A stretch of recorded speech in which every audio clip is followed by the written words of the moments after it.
শয়তানের ধোঁকায় ঈমান নষ্ট করছে, নফসে আম্মারার ধোঁকায় ঈমান নষ্ট করছে, আমল নষ্ট করছে।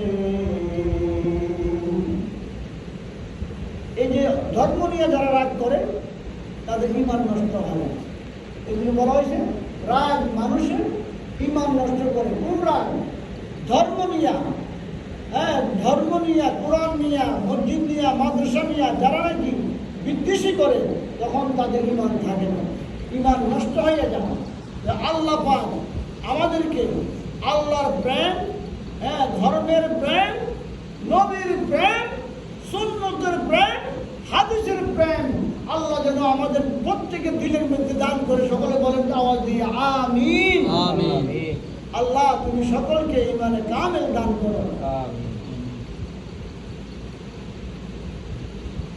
এই জন্য আল্লাহ মানুষের নামাজ, রোজা, হজ, যাকাত,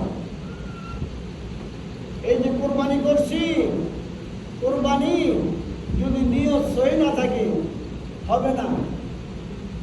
হ্যাঁ, নিয়তটা যদি সহি থাকে কোরবানিটা হয়ে যাবে। কেননা এটা আল্লাহর সাথে সম্পর্ক।